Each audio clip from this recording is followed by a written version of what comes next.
नमस्कार विद्यार्थी मित्रांनो, आज आपण बघणार आहोत इयत्ता 6वी भूगोल पाठ क्रमांक 8 नैसर्गिक संसाधने स्वाध्याय. खालील नैसर्गिक संसाधनांचा उपयोग काय? 1. पाणी. उत्तर: पिण्यासाठी, शेतीसाठी, मासेमारीसाठी, मीठ तयार करण्यासाठी, अंघोळ व स्वच्छता करण्यासाठी, जलचरांच्या वास्तव्यासाठी, कारखान्यासाठी, ऊर्जा निर्मितीसाठी अशा अनेक उपयोगासाठी पाणी वापरले जाते. 2. वने. उत्तर: फळे, फुले, डिंक, मध, लाकूड, औषधे, रबर इत्यादी उत्पादने मिळवण्यासाठी व प्राण्यांच्या वास्तव्यासाठी. 3. प्राणी. उत्तर आहे बैल, घोडा, उंट, गाढव या प्राण्यांचा वापर प्रामुख्याने नांगरणी, प्रवास, माल वाहून नेणे इत्यादींसाठी होतो. शेळी, गाई, म्हशी यांचा वापर प्रामुख्याने दूध मिळवण्यासाठी केला जातो. तसेच प्राण्यांपासून मांस, अंडी, हाडांची भुकटी, कातडे इत्यादी उत्पादने मिळतात. 4. खनिजे. उत्तर आहे धातू खनिजांचा धातू मिळवण्यासाठी व अधातू खनिजांचा रसायने मिळवण्यासाठी. 5. जमीन. उत्तर आहे मृदा, खनिजे, वनस्पती इत्यादी इतर नैसर्गिक संसाधने मिळवण्यासाठी, बांधकामासाठी, व्यावसायिक उपयोगासाठी, खरेदी विक्रीसाठी, व्यापारासाठी, सजीवांच्या वास्तव्यासाठी.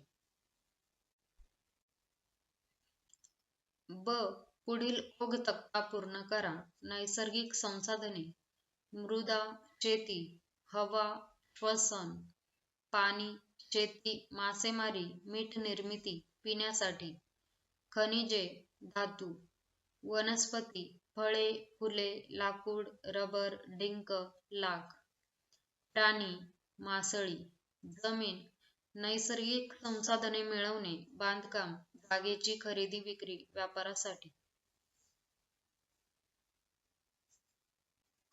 पुढील प्रश्नांची उत्तरे लिहा. 1. मृदा तयार होणे कोणत्या घटकांवर अवलंबून आहे?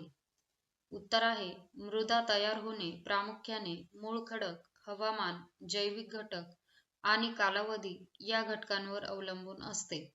खडकांचे अपक्षरण व खडकांच्या बारीक कणांचे संचयन या सर्वांवर मृदा तयार होणे अवलंबून असते. 2. वनांमधून कोणकोणती उत्पादने मिळतात? उत्तर आहे वनांमधून लाकूड, रबर, डिंक, फळे, औषधी वनस्पती इत्यादी उत्पादने मिळतात. 3. खनिजांचे उपयोग कोणते? उत्तर आहे खनिजांमधील धातू खनिजांचा विविध प्रकारचे धातू तयार करण्यासाठी उपयोग केला जातो.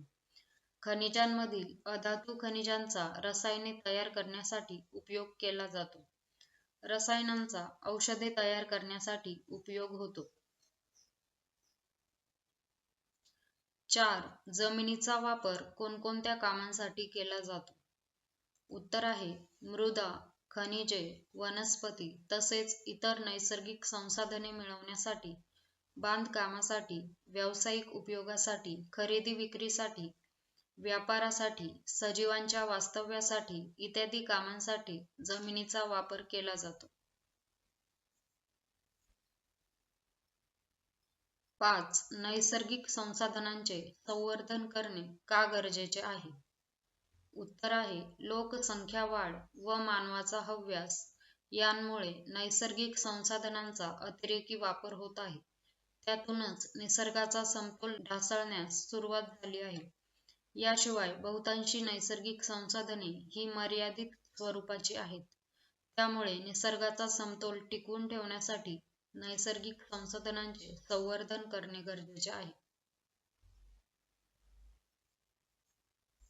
विद्यार्थी मित्रांनो, इझी सोल्युशन क्लासेस चॅनलवर सर्व विषयांचे स्वाध्याय अपलोड करत आहोत.